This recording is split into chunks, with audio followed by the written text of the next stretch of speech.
Transferring wealth successfully starts with asking yourself questions that will give your family a better life now and for generations to come. In this podcast, financial professionals John and Michael from Copper Beech Financial Group guide you through eye-opening questions to help you discover the truth about your wealth. Now, on to the show. Hello and welcome to The Truth About Wealth with John and Michael Parise of Copper Beech Financial Group. Gentlemen, what's going on this morning? Oh, all good. All good. Yeah, how's it going, Ark? Everything's great. It's my birthday tomorrow. That is fantastic. Happy birthday, my friend. I'll be 40. 40. Yeah, you're almost catching up to me. So I guess I'm funny. Gen 1 now, and you're Gen 1.5, and Michael's Gen 2. I'm pre-Gen 1. That's what I feel like. Well, that's exciting. Happy birthday, my friend. Yeah, thank you, sir. Today, to celebrate your birthday, we're going to do something a little bit different, right? A little different. Yeah. We do a case study. Michael and I go back and forth all the time and try to figure out how to draw down on what we do. And it's sometimes hard when we listen to our podcast to get real processes like connected. So I think through a case study, we'll be able to go to A to Z, how we get referred into this particular client, the conversations we had, the interest that he was trying to focus on. We educated him. We always have that expression, you don't know what you don't know. So we taught him to think differently about how he was approaching his finances. And we're going to take you through that story with him. It's a sad ending, but we'll get to that at the end of the session. Okay. Yeah. I mean, here's the thing is for the audience, I know that doing these case studies, not everything is going to fit, right? Not everything's going to fit somebody's specific scenario, but I hope that they glean pieces off of, hey, that kind of sounds like my situation, or this could possibly be my situation, so that they do reach out and say, hey, what about me? What can we do? Because you help families all the time. And I think that people, like you said, they're not sure exactly what would fit for them. And then you do a case study like this, and then that kind of brings it more into reality or better focus for them. Yeah. If you're a business owner, this is going to be very interesting to listen to, because in today's world, what's going on with inflation and hiring issues and trying to find employees, this is all part of that. But it was like 5 years ago we started to adjust some of these issues. Yeah. And it helped a great deal, but you'll get it as you listen to our session today. But anybody that runs a business is going to get hopefully a bunch of information from this podcast, I think, to at least get them to think differently about what they're doing, how they approach things. But we'll start here. I'm going to kick it to Michael to kick it. Yeah. Yeah. So I think this case study is one that we've probably mentioned a few times in earlier episodes on the podcast, but I don't think we've actually gone through it from start to finish, which is why we thought, particularly in light of things you just mentioned, Dad, with where we are in the economy and businesses struggling to find key talent. And we've had some podcasts recently about all of those issues, but we thought that this would, again, be a pretty pertinent topic to what we're all going through, I think, right now as business owners today. So I'm trying to remember how this client was referred to as. Oh, it was for Madison Insurance Group. That's right. So we've had some podcasts with Madison Insurance Group. They're one of our preferred specialists in the risk management and private insurance structure space. So we got referred to this client from them, as a matter of fact, and they were a new business client for Madison Insurance Group, that they had taken over their insurance structure and had some investable assets within this insurance company that they had taken over that were not being managed properly. There was bad asset allocation, poor tax management within that structure, and some of the managers that we would bring in to work with our clients' monies in that situation, Madison knew about those managers and wanted to make sure that this new client was in good hands. And so referred this client to us to sort of put all that together. And through that process, which was, again, more of an investment related focus, we met with the client. We can maybe give, I guess, probably be good to give sort of the parameters around the client. So the client was a sole owner of a business, and this is going to come into play as we go through this case study here. The client was a sole owner of a company, had 3 children, married, lived in a state that had its own estate tax exposure, which again is going to come into play as we go through this here. But a very specialized business that he was running as well, a specialty manufacturing business. But as we met him for the first time, we went through our normal process, again, just trying to gather some data from this client. And we uncovered through this conversation that he really needed a lot more planning, a lot more work than just simply this one project of managing this insurance company's assets appropriately. So he went through our audit process, which if you've been listening, long-time listener to our podcast, some of our very earlier episodes, we really go through that in great detail. But that's, again, the first step of our process and our platform is going through that audit process. And so he went through that process and agreed to hire us to really fix all of his issues. And so that maybe you can kind of go through if some of the main issues that we uncovered in that audit, separate from this investment issue that, again, was the reason why we were brought in. Yeah, one of the key conversations we had with this gentleman was he really was not daily running the business. He had a top exec running the company on his behalf when he was away. He was away a lot, but he was the mentor to this particular executive, and they got along at a great level. They really were, like, I'd say, father and son kind of relationship in a way. And he was concerned that if something happened to him, that who's going to run the company? And he said, this executive will run the company. So I said, okay, what ties this particular executive to the company? What programs you have in place to make sure he stays? So we typically find when a business owner passes away and he's the leader of the pack, the valuation of the company decreases because it's who's going to buy a company with no leader. And the executive that was now running the company had no reason to stay. He was probably going to get headhunted by another firm once the leader passed away. So he was very interested in digging deep into how he could protect that. And we actually developed a program, which we'll get later on, how that worked. But that was one of his key issues. Okay, so I want to jump in, John, real quick, because wouldn't that be the same situation for a business owner that's going to sell their business? If they're going to sell to an outside buyer, you've got key people that the new owner is going to want to make sure that they're there. So they're going to ask that same question you did, right? Exactly right. So, but again, on a death scenario, people got to miss that because if you have partners, it's a little different. But even then, I mean, if I disappeared from Copper Beech tomorrow, nothing really changes because Michael really runs the company now. I'm kind of like the old guy that shows up every once in a while. Just shows up on your birthday. I just shows up, shows up on his birthday, gets his cake, and then get my cake and goes on. Right. But if I were here by myself, running a practice, like a lot of independent advisors, they don't have a succession plan currently in place, and we know that to be fact. A lot of advisors don't. If they pass away, what's the value of their practice? Who's willing to buy it? And what happens to their valuation towards their family? The family gets zero. So this gentleman had all of a sudden been enlightened to understand that he had an issue if he passed away. And there was some other issues and conversations we had with the business owner in that I believe it was prior to us meeting the family and the business owner, they had a decent arrangement or business succession plan in place with this key executive. Key executive said, hey, I'm ready to take over this business whenever you're ready to leave. We'll come up with some arrangement to either purchase it. And then I think right around when we met them and went through our audit process, something had changed. I think the client said, it's funny you mentioned this succession issue because I just had a conversation with this key exec. I remember that, and he's maybe not sure he wants to take over now. He's really happy with where he is. He was, again, sort of I'm not formally a COO of the company, but in all intents and purposes, that's really what his role was. He wasn't sure he wanted to be the CEO. He really was liking the role that he was in. So the client sort of said, okay, well, now this might change the scenario a little bit, and I need some guidance and help on how to put all this together. So that was a key part of, I guess, the foundation for how we worked with this family and this business.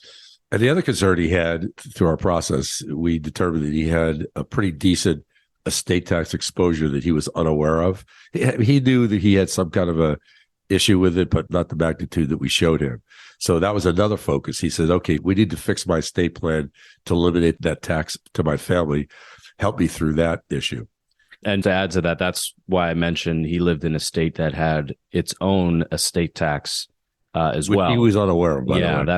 That's a key thing. You know, there's not too many states. I think now there's maybe around 15 or 16, if I remember correctly, that have an estate tax at the state level, not just at the federal level. He was living in one of those states.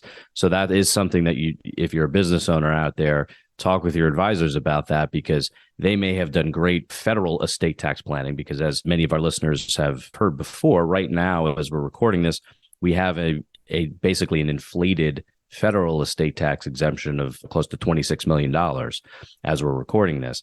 So that's a big number. And a lot of businesses look at that and say, I'm not really at that level in terms of my net worth. I don't need to be worried about estate tax planning. But if you live in a state that has its own state estate tax, it is something you need to be aware of too. So again, that's a key component here, I think, in terms of the planning that was done. And just for the listeners, Michael just mentioned that credit that everyone has, that $26 million, that changes in 2026. So if you're not doing planning with your attorneys that look at your estate plan, that benefit's going to be cut in half. And we have an expression: if you don't use it now, you're going to lose it.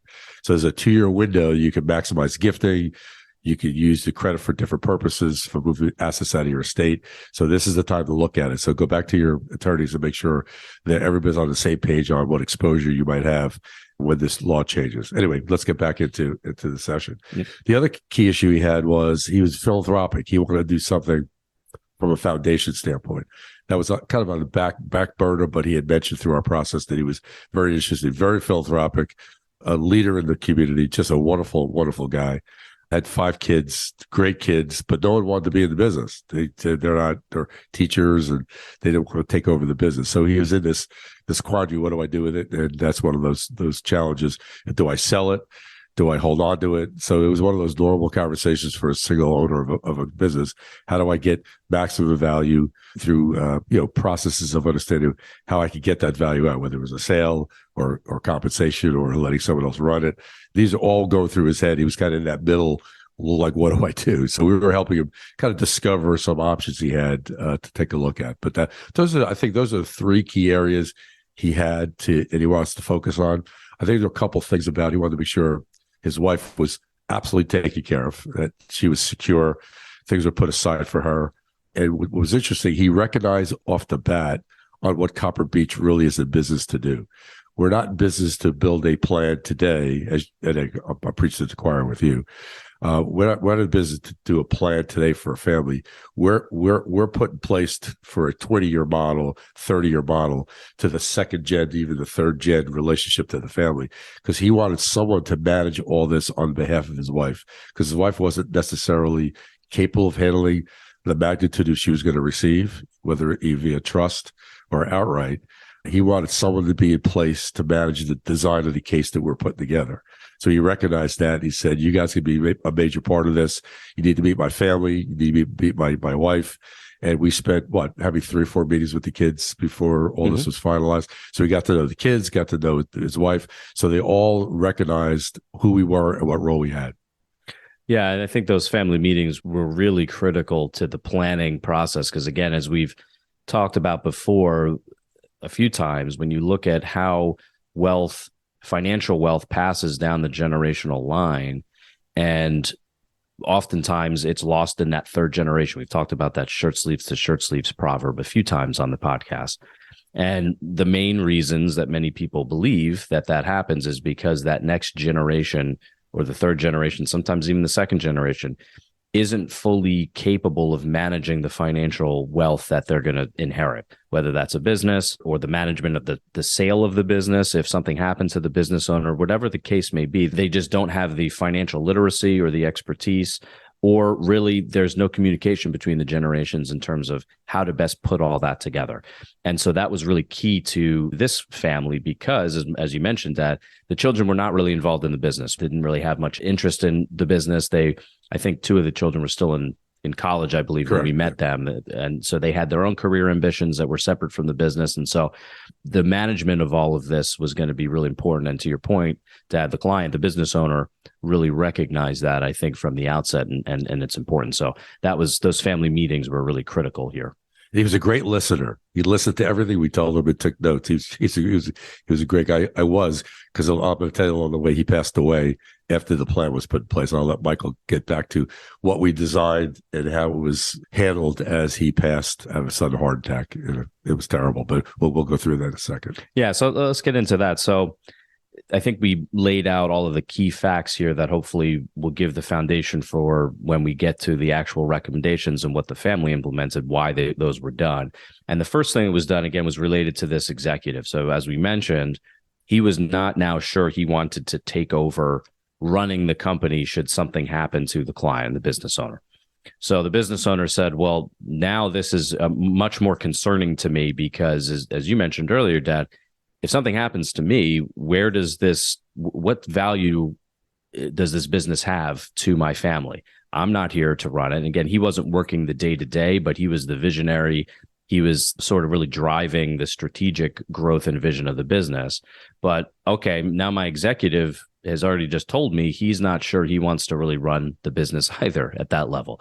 So to your point, that he might, maybe he's poached by another competitor. Maybe he just says, you know what, this is not really something I'm interested in doing, so I'm going to go do something else. That's a big exposure. Now, if the two of them were not here, there's really not a lot of value in this business at all, or a lot less to the family. So that's really where we were starting with. And so one of the key projects we worked on with the executive was tying him, or we call it golden handcuffs as a term, try to tie this executive in to essentially say to him, look, something happens to me. I need you to, I understand you might not really want this role, but I need you in this role should something happen to me. So one of the things that the business owner put in place was essentially what we call a phantom stock plan. So how this was designed was to essentially give this executive a piece of the sales proceeds of the business should the business ever be sold. So the thought process was, the client was, okay, if something happens to me, I pass away, the business may be sold, right? Maybe sold to a competitor if this executive doesn't want to take over the ownership of the business.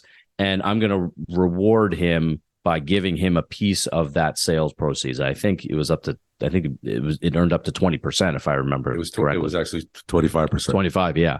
So it's a very, really generous, I think, package that was put in place. But again, the goal was from the client's standpoint is this executive has really been running the day-to-day operations. He, in many ways, has earned the right to have that value were the company ever to be sold. However, it also locks up that executive that if something happens to the owner, the executive leaves, well, he's going to forfeit that benefit that he's set to receive. So it ties the executive in to staying with the company to make sure that if the company is sold, they're going to maximize the value because he has a vested interest in making sure that value is maximized. That was the first step. We had multiple conversations, not only with the client, but also with the executive. So we all got on the same page, built it out, and the executive was happy, and so was the owner. So that was a very successful, probably 2-3 meeting kind of process. It took us a little while to get it nailed down, but the client was very, very excited that we had that in place just in case he passed away. And what we also built into that structure was if the executive wants to take over the ownership of the company, let's assume something happens to the owner, the executive says, you know what, I really want to take over running this company. Well, his value of the purchase price would be discounted by that 25% value. So he got a discount on the purchase price of the business. So effectively, he gets the benefit, if you will, whatever the succession plan ultimately is. So that was another sort of wrinkle in the plan that we think added a lot of value. So we kind of had that flexibility built in. And the second step we spent a lot of time with, we talked to the client about start moving assets out of his taxable estate into what I refer to as a tax-exempt estate, or a trust structure that allows him to take advantage of any future tax was not going to be taxed on his assets. So, Michael, why don't you walk through the defective trust idea and what we did and how we transacted that? Sure. So this structure, again, when we went through our audit process at the beginning, one of the things that we always ask all of our business owner clients is to give us, within some conservative basis, the growth rate of the business in the future. And we collect that data. So we got that from the client, and we're able to then plug that into our financial software that we utilize that'll run those projections. And so the clients can see right on the screen, okay, if the number is, let's say, 5% a year that we're going to grow the business at, and that's the number I want to assume. He was 7, if I remember correctly. I think you're right. Yeah, I think he was 7. So if we use that 7%, because that's his historical growth rate that they've had over, let's say, the last 10 years, then okay, now we're going to have this estate tax exposure in the future based on those growth rates, based on the value of the business today and what we're going to grow it to. So listeners of our podcast have heard us say this before. If you know that that's going to be the path that the business and the family is on, it always makes sense, at least from our perspective, to look at transferring or doing estate planning on that asset now versus, let's say, 20 years in the future when we get that 7% compounding growth rate. And now the business is worth a lot more. It becomes less efficient to get that asset out of your estate because, as we mentioned, we have limitations to how much we can transfer to a trust or to the next generation from a gifting standpoint before we trigger gift or estate tax. So it's always easier to do that earlier because we have a lower value, right? So that's what we outlined that with the client. The client agreed, okay, this makes sense. We should bring in the attorneys and the CPAs to, again, get in a round table. Let's figure out the best way with this in mind to put this together. So what the plan ultimately was is the client formed an irrevocable trust. That trust was what we call a grantor trust. And all that means is that the grantor, the creator of the trust, is the payer of the income taxes that are earned by that trust. And there's a reason why that makes sense, which I think we've gotten into in some earlier podcasts on defective trusts. There's reasons why you'd want to do that. The attorneys recommended that that be the structure for this particular client. What the client did was he went and got his business valued.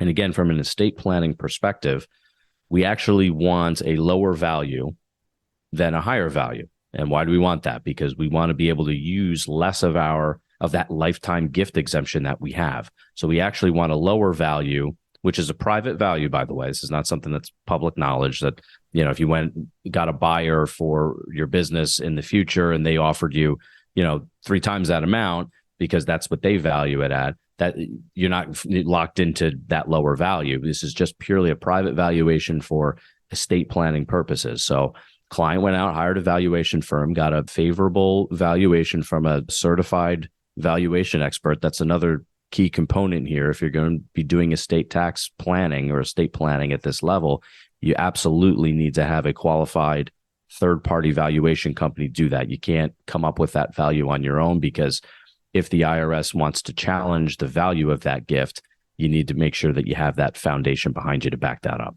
So the client did that through his legal advisor, got a good value.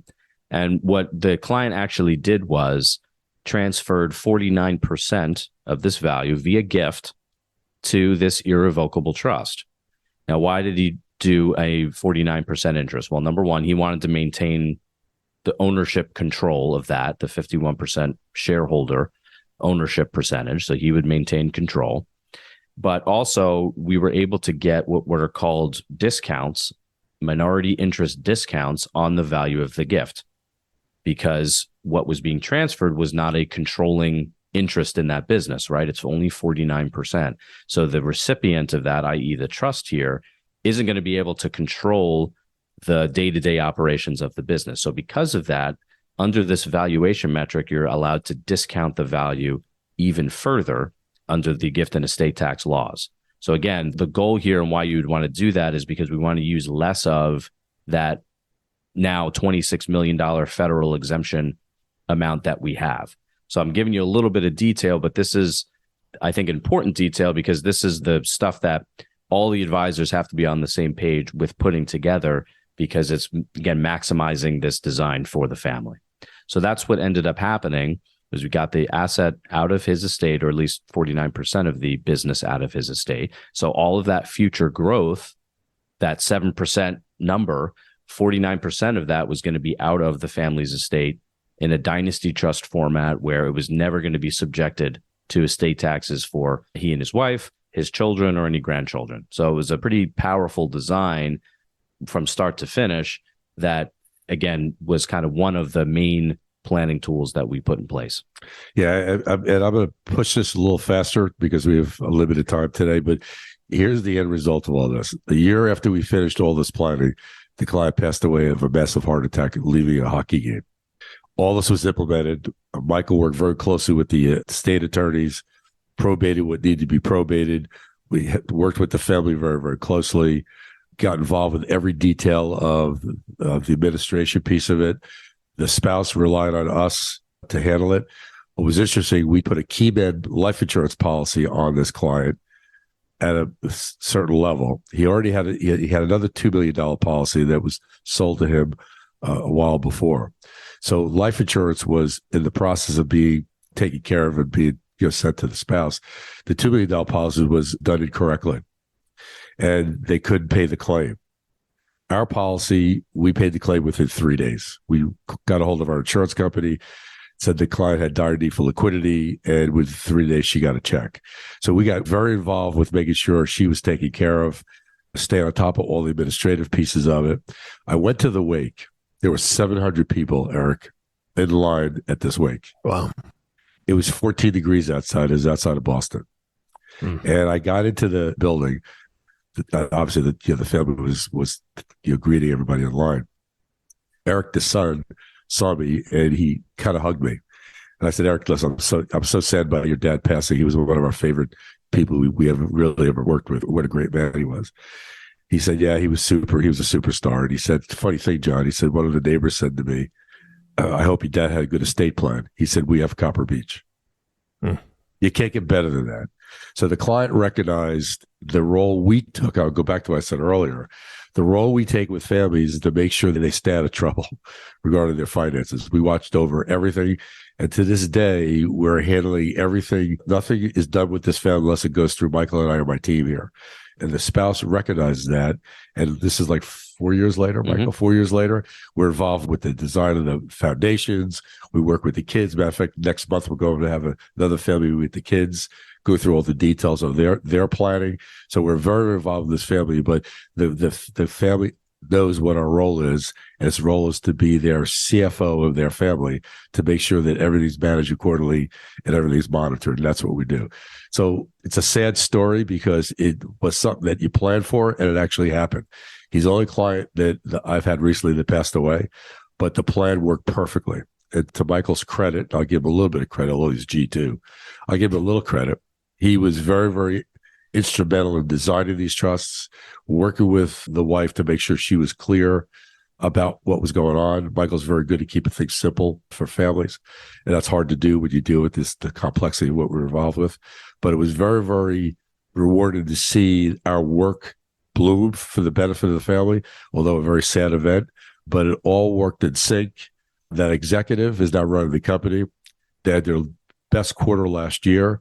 He's very, very much involved. Matter of fact, we're involved with the spouse negotiating his compensation for the next level. So we do get involved with making sure that we keep him on board. That was the design. So he needs to get compensated more. So we're going to be in the process of hopefully getting his compensation a little higher. But he's very excited about running the company. He's doing an unbelievable job. He communicates to the family very closely with us and with the advisors. So it's almost a perfect end result to a very sad situation from a planning standpoint, but it worked. Yeah, and I think just that the lesson, if you will, to learn about this is that from a business succession standpoint, and we've talked about this before. Every business owner is, of course, a different business, different situation. You might be in a partnership situation that's different than this case study where you have the sole owner of a company, but particularly for sole owners, single owner businesses, the succession plan is really, I don't want to say more, it's always important, but there's just, I think, really unique challenges that sole owners of businesses have because, you might have this executive that you think is going to take over the company. The executive might not want to do that, right? So you have to have that communication, of course, between the owner and the executive. But, really what value of the business is going to actually pass on to the next generation or to your spouse, because, business owners obviously spend so much time working in their company, growing it at the level. And should something happen to them, a lot of the value is really tied up with them. And that's really what we try to point out, particularly for sole owner businesses. And this is just a prime example, is that, again, I can't say for sure that our plan really was the reason why the executive stayed. He might have stayed regardless, but yeah. I think we certainly helped to do that. I think we certainly made it worth his while to stay. And that, I think, protected the value of the business for the next generation and for the business owner spouse, because it happened. It did happen here. So it's one of our it's not one of our favorite cases because, again, it's a sad situation. But I think in terms of seeing full circle, sometimes when we do this planning, we've talked about we don't see it. You don't see it, and that's what Copper Beech. That's why we used the term Copper Beech, because it's the tree that's used for the family tree, and the Copper Beech tree takes 400 years, I think, to grow to full size. And so planting a Copper Beech tree today, you're not going to be here to see it. And sometimes when we do this planning, we set things up that we might be able to see, but a lot of times you might not be able to see. So this is one of those instances where, it kind of came full circle. And again, I hope we don't have to see that again, but it does. I think it's very validating for what we put in place. So yeah, and we can spend another half hour on some of the details of this design of this case. We don't have the time to do that. But the key comment, why I'm making that comment is this is not easy. This is a process, and it takes a while to get done. It took us a year to a year and a half to get all this in place with this family, because you have all the advisors need to be involved. We collaborate with everybody. Attorneys, accountants are on every conference call we had with the client. This is not an easy process to go through, but it's important to go through it to make sure it's all correct. So to Michael's point, when you put all that effort into building something that you could see the end result of it, which we did, unfortunately, this client passing away, you kind of look and say how powerful this is when you do it right. So anybody's listening to this and you have a business, you got to make sure you do things right, because the impact has not on you, because you're no longer here. The impact is on your family and the future success of all the employees of your company that now have to find another place to go. So it's very, very important that you stay on top of these issues, especially when the laws start to change. And I hope you all go back to your advisors and challenge them to sit with you in the coming couple of years to get this new estate planning issue addressing us with the law changes. That they have to stay on top of this stuff, because there's an advantage you can have by doing it. So that's the end of the story. But they're a great family. We love working with them, and it's just one of those magical moments in our career here. Yeah, this is, sad story, right? But a success. Just purely a success because of the willingness that the client had to say, hey, this is what I've got. This is what I want to accomplish. Help, right? Because they're busy running their business and the people aren't thinking about this kind of stuff. So that's great. And I love that. I want to compartmentalize that, if you will. That's the kind of the purpose of this podcast, is to go out to these business owners and for them to start thinking. However, my mind was kind of racing. I'd love for you guys, and I'm going to ask you for contact information here in a moment, but there may be some folks listening to this podcast that are the key employees, right? They're the ones that are possibly a succession plan, but maybe they haven't discussed it. This is not an easy topic to bring up with an owner, but if you're close with an owner and you're the key man or key woman in a business, you need to know that business is going to be secure for your future as well. So guys, I'm going to throw down the gauntlet here. If somebody's in that position, it can be hard to have that conversation with the business owner or not even know how to broach the subject. You don't want to say, hey, do you got an estate plan in place? But there's got to be some talking points. And I'm going to ask you to field some emails or calls from them if somebody's listening to this and saying, hey, I'm in that position. I don't know what the owner has done or hasn't done, but my concern is if they did pass away, I'm out of here. And then the business would fail. And I'd like to make sure that their family gets what they deserve as far as, they built a good business over the last 40, 50 years or whatever. Is that okay?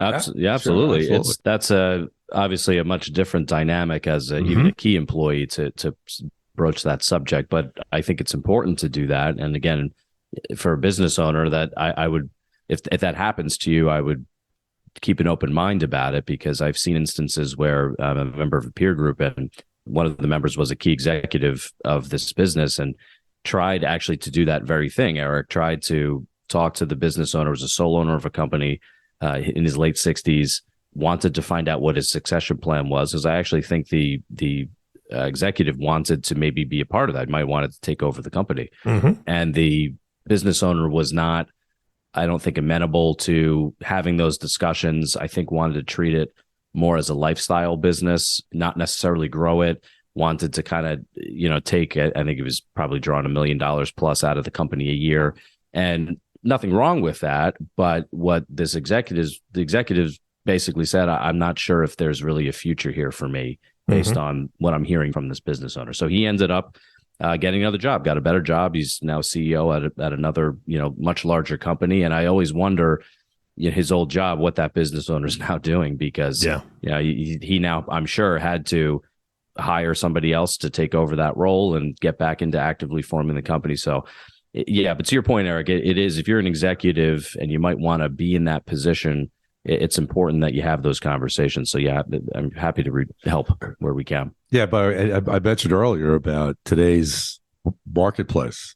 There's a big stress point on finding people that are quality people that want to continue to work. Yeah. So the recruiting has been a challenge for a lot of these companies. We hear that from our clients every week. I can't find people to work. There's not enough people out there that want to come in and try a new career or anything. So if you have someone that's good, business owners, listen, if you have someone that's good, you got to get focused on making sure they stay. So it's more important than it was even 5 years ago to look at those deferred compensation plans or bonus structures or phantom stock arrangements to tie good people to your company, or you might lose them to someone that's going to throw money at them because they can't find anybody, so they are willing to pay more. So we're starting to see a lot of that. So it's just a shot over the bow. I think we're struggling with it. Matter of fact, we struggle here trying to find skilled people come on board to duplicate what we do here. Matter of fact, just recently, we've had 2 families come to us. Says, okay, John, we know you're going to be retiring or phasing out one of these days, or get hit by that famous beer truck you talk about. And we got Michael. That's all good. We love Michael. It's all well and good. But if something happens to Michael, where's Copper Beech? So we're building out Gen 3 of Copper Beech as we speak for that, because we have families that are relying on that 20, 30-year model with us. We have to have the people to support that. So I'm in the process of training people that we just brought on board, and plus bringing another attorney that we're going to be that's going to be working with Michael to be that next gen connection to what we're doing. So we're building out our succession plan only to support our families. So it's really it's an ongoing project, but it takes a lot of focus. Yeah, I mean, we're no different than our business owner clients a lot of times. So I mean, we have those same issues. And what's Copper Beech worth if both me and my father are not here? Probably not as much as it is if both of us are here. So when we have the same concerns that we struggle with, because we're trying to run a business too, and so we understand that. But you have to make it a priority. I view it as a responsibility as being a business owner, right? It's protecting that value for your family, protecting it for your employees. That's I think part and parcel with being a business owner. So absolutely, absolutely. All right, so give me your contact information. Where do you want them to reach out? Sure. Well, you can reach out to us on LinkedIn. Both my father and I are on pretty active on LinkedIn, and so you can reach out to us there. Our website address is www.cbfgllc.com, or you can always just call us on the phone, 856-988-8300. All right, fantastic. Gentlemen, great podcast today. I love this case study. Yeah, we have a lot of fun with them. Yeah, I'm glad it's one I think we've been wanting to do for a while. And again, we've, I think, brought up parts of it through the years in terms of on other podcasts, but I think this was good to go through it. Through the years. Wow. Well, it's been years now. It's been multiple years. That's right. All right. Close to several years, I think, almost. That's a big word right there. Yeah. Now I'm feeling old. All right, guys, thanks again. And of course, our last thank you goes to you, listening audience. Thank you so much for tuning in and listening to the Truth About Wealth podcast with John and Michael Parise. If you have not subscribed to the podcast yet, please click the subscribe now button below. This way, when John and Michael come out with a new podcast, it'll show up directly on your listening device. And we humbly ask that you share this podcast, rate it, and leave a review, as this actually does help others find the show. Again, thank you so much for listening today. For everyone at Copper Beech Financial Group, this is Eric Johnson reminding you to live your best day every day. And we'll see you next time. Thank you for listening to the Truth About Wealth podcast. Click the subscribe button below to be notified when new episodes become available. The information covered and posted represents the views and opinions of the guest and does not necessarily represent the views or opinions of Copper Beech Financial Group. The content has been made available for informational and educational purposes only. The content is not intended to be a substitute for professional investing advice.